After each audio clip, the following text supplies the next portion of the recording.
Are you curious about the newest edition of Savage Worlds? Well, don't worry, because today we're going to be covering everything we know about Savage Worlds Black, now known as Savage Worlds Adventurers Edition.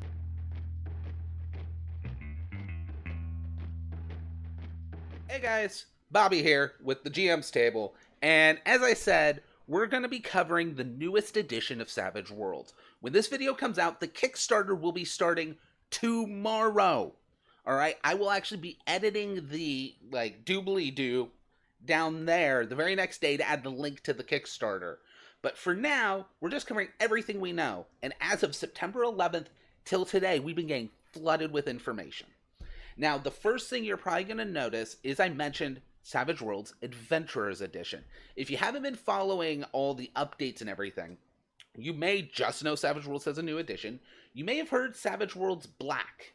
Well, they were real honest for quite a long time. We've known Savage Worlds Black for over a year, but that was going to be a code name. Now, they'd been saying the book was actually just going to be called Savage Worlds. And I'll be real honest, I kind of hated that. I had said on my buddy Dan, the Drunk GM's podcast, that I think just calling it Savage Worlds is like the Xbox One mistake of tabletop gaming. If stores have the old Savage Worlds Deluxe Edition on shelves and you have Savage Worlds there, they're going to think Deluxe is the newer edition. Thankfully, in a newsletter on September 11th, they revealed that it will now be called Savage Worlds Adventurers Edition. And they also talked about a new site coming. It's being run by the guys at One Bookshelf, Drive Through RPG, RPG Now, DM's Guild for, I can't point in reverse, D&D 5th edition. They're going to have Savage Worlds Adventurers Guild, which is essentially the same thing as the Dungeon Masters Guild 5th edition is doing with Wizards of the Coast, only they take a much smaller cut. We're going to talk about that towards the end, the actual numbers and what that means, but just that it was there was one of the very first releases. Now, from there, we got flooded with a bunch of stuff. We have 3 other newsletters. We have a bunch of direct messages into the Facebook community from Shane Hensley. I'm actually going to grab my book, because you should recognize that name if you play Savage Worlds. That's Shane Hensley. He's the guy that writes it. First up, I do have some notes, but most of this is going to get covered by actual images, is we have on September 18th, 1 week after the first bit of true info, we have the support rules, which should be visible now. Now, the support rules are actually really interesting. They look very similar to rules that already exist in Deluxe, till you look at the little details. So basically, to sum it up, a character can choose to try and support another character's next roll. One of the big things here is the GM can decide if it's possible, and then roll whatever skill they feel is relevant to support. Big deal that it can be kind of any skill now. I know a lot of us had already been ruling it this way. Now it's in the rules. Now, another big setup is a success gives a +1, a raise gives a +2. It's not +1 per additional raise. It's just +2. A critical failure gives a -2. And then probably the biggest piece of information here is it is a max of +4. No matter how many people help. If you get +4, you're sitting on the top of everything. Now, the other really big thing is how this is written compared to Deluxe is now players, especially your more social players, your morale-based players, can support shaken players into giving bonuses to come out of being shaken. That's massive. That little tweak in the wording that allows it to be used for shaken rolls now is huge. Second up, we have on September 25th, again, a week after the last newsletter, probably one of the biggest changes to Savage Worlds rules. I know a lot of people notice this, they all liked it, but I don't think everybody has gotten how big of a shift this is to the existing rule set.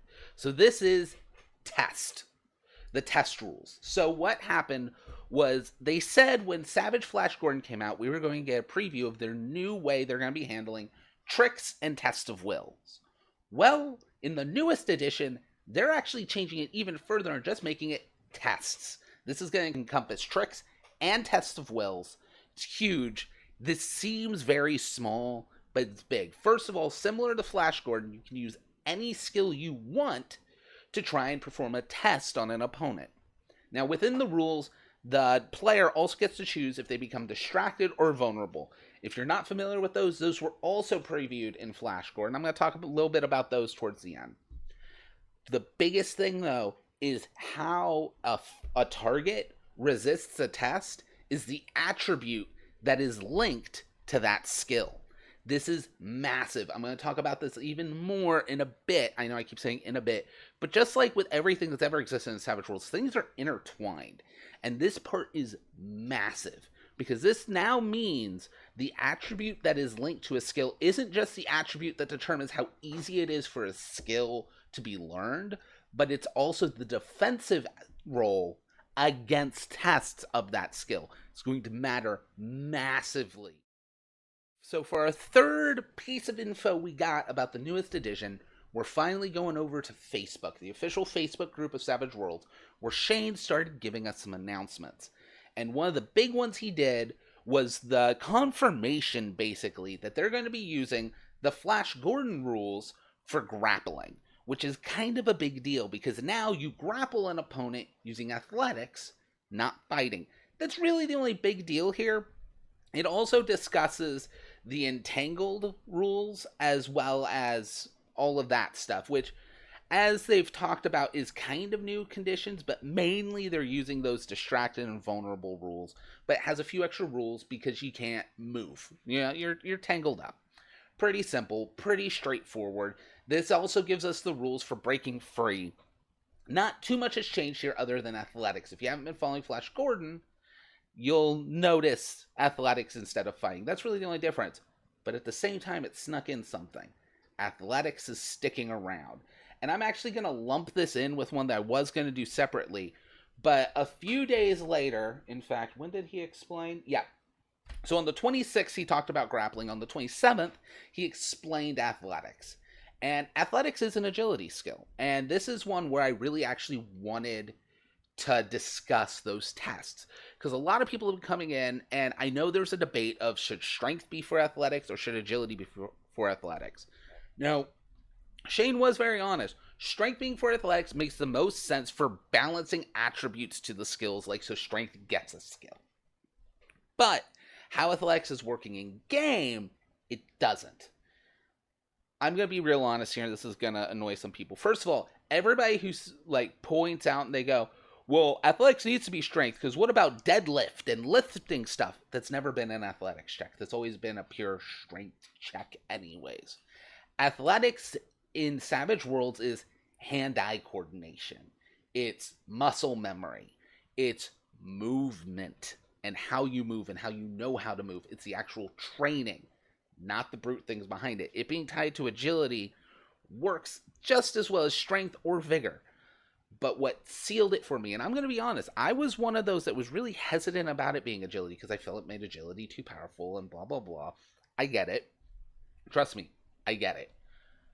But once Shane explained it, and then I looked back at those test rules, if someone makes an athletics trick, agility is the only one that makes sense to defend.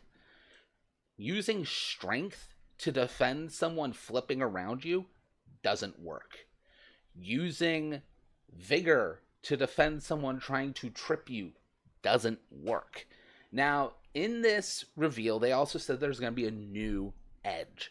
And as far as Shane said, this is the only edge that's going to be like this, where you can spend an edge called Brute, where you can link athletics to strength. It is the only edge that will be changing the attribute to a skill. This does mean those super strong characters can invest in edge to just be a brute and really not care about agility. I think it has an edge cost, especially when you look at the fact that it's the defensive role for tricks with athletics. And I think tricks, I wish they were called tricks, they're tests. For tests with athletics, makes it really matter. It means you get to use strength to determine how well you grow in athletics, and you also get to use it to defend. That's definitely worth an edge. That, again, looking at these rules, I know they're being released individually, but looking at them in a vacuum is not how Savage Worlds works. You have to look at how the rules intertwine. I don't think it was an accident that they confirmed athletics, after we saw the test rules. You're supposed to look at them in conjunction with that, because athletics is either going to be something the GM calls for like climbing or swimming, or more often than not, especially in most of your games, it's going to be used for tests. And when it comes to tests, it almost has to be agility, unless you want something like Brute, where you invest in an edge so it can be strength. For our fourth one, we're jumping the timeline a bit just because this interacts with the athletics announcement and everything way more than what the next announcement was chronologically. But we're going back to the newsletter, and our other really big announcement was this concept of core skills. Now, core skills is really awesome. Several settings have done something similar to this. We're not really sure how this is going to play into the skill points we get character creation now, but every character is going to start trained in athletics, common knowledge, notice, persuasion, and stealth. Those 5 skills everyone's trained in. And in this announcement, they also explain a big part of this is the fact that these are all skills that everyone's going to be rolling. If you go to a convention where you have pre-made characters, if you're new to Savage Worlds and you're not trained in these skills, you also have to remember to do -2. These are skills that are inevitably going to be rolled for. So with that, they just went, you know what? You're just trained in all those. They don't impact the game massively. I think it's interesting. Athletics, everyone's trained in a D4 in it for free.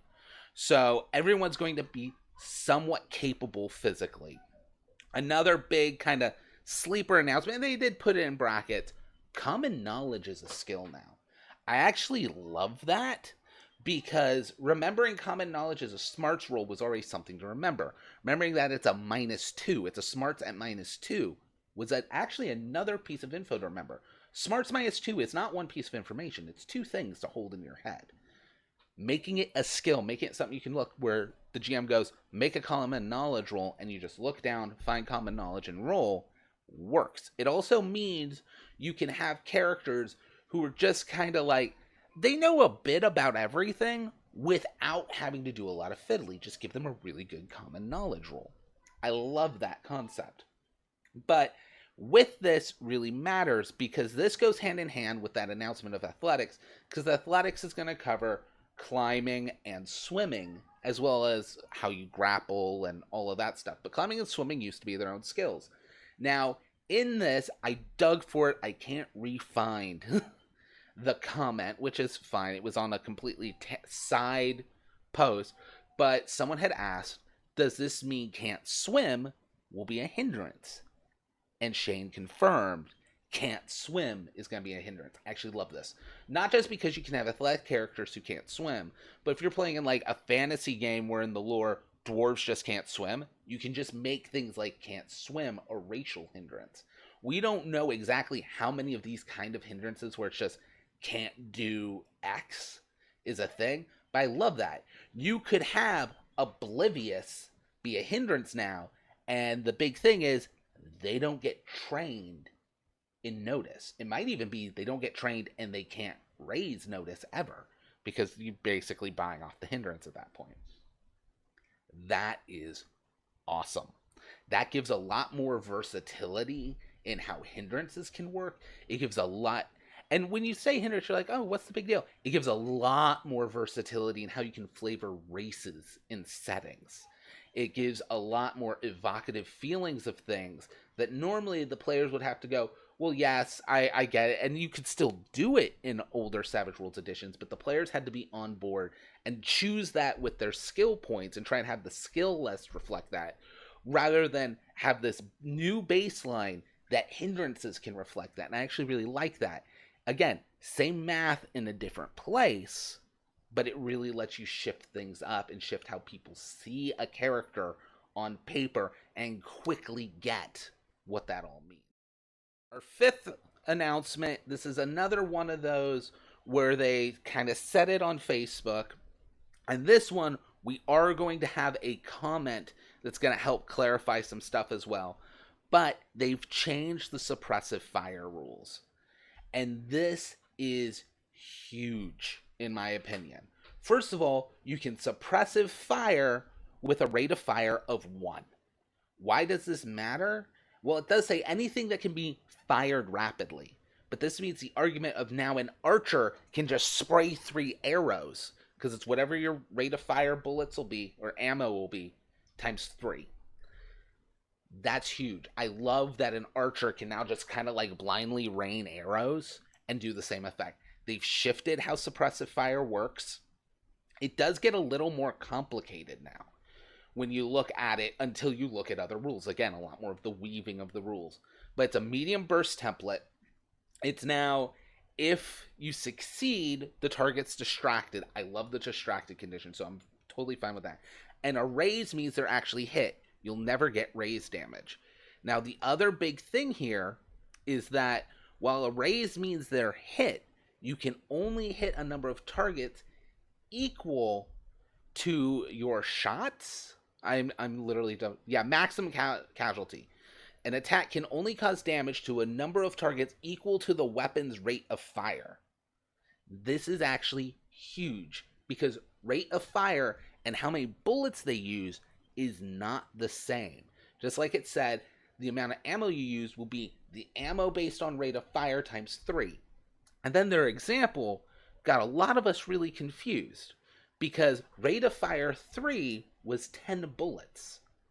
And then it uses times 330 to suppress. And some of us were going, wait, 3 is now 10. What's going on? We see something. First of all, I love that because something that potentially gets 3 shots on people where you can go like a sweeping motion and hit 3 guys isn't 1, 2, 3. Isn't like 3 rapid fire aimed shots. So Shane even openly was like, I'm probably going to get in trouble for this. But he said exactly what rate of fire is going to mean. And I'm going to throw this one up. Luckily, I bookmarked where this one was because I'm going to need it until the book comes out. Rate of fire 1 is 1 bullet. Rate of fire 2 is 5 bullets. 3 is 10.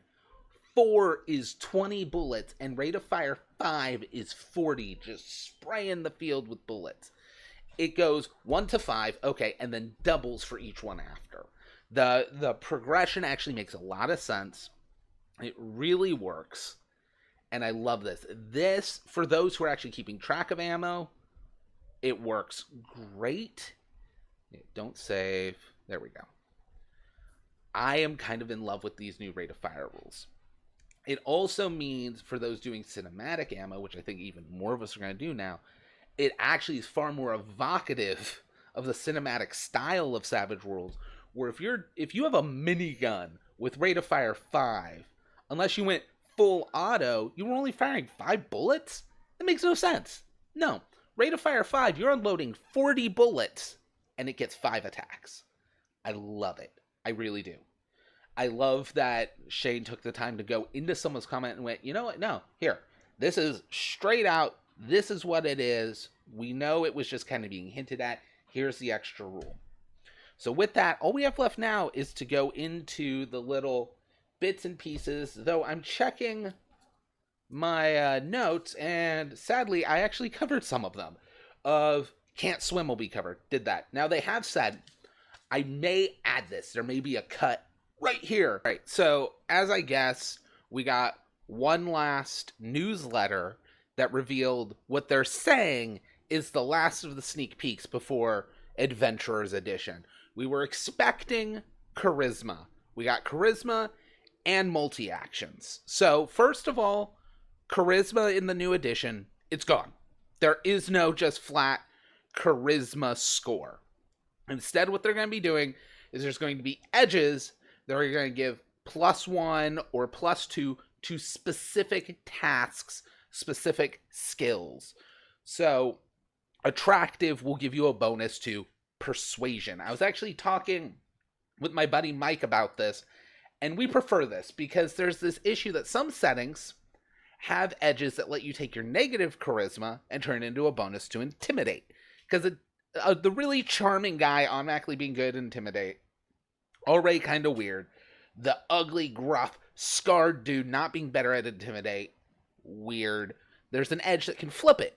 But the thing is you can also stack like 4 hindrance points in hindrances that all reduce your charisma, take that one edge, have a phenomenal intimidate, and you still come out in the plus, and that's all you were looking to do anyways. So I think that change is actually kind of great. Other than that, we also found out about how multi-actions are going to work, and really they just kind of refined it. In Deluxe Edition and earlier editions, you can technically take as many actions as you want, and it's just this progressive stacking -2 penalty. -2 for 2 actions, -4 for 3 actions, -6 for 4 actions, and so on. Now, you're limited to only 3 actions. 2 actions are at -2, 3 actions are at -4. That's your cap now. But the other really big thing is it's no longer 2 different actions. This means things like Frenzy are going to be very interesting if they're even still here or if they still exist, because you can have a single sword and you can attack 2 to 3 times in a round because you can take the same action multiple times. We also don't know if it's going to become common for you to be able to cast powers or magic or anything if you have an arcane background multiple times in a round now. So that's really, really interesting. It's one of those where when you first glance at it, you go, okay, so they put a cap at 3. My personal games have already had a cap at 3. I think it just keeps things manageable, keeps people from hogging the table. And really, it's more than you really need for most situations.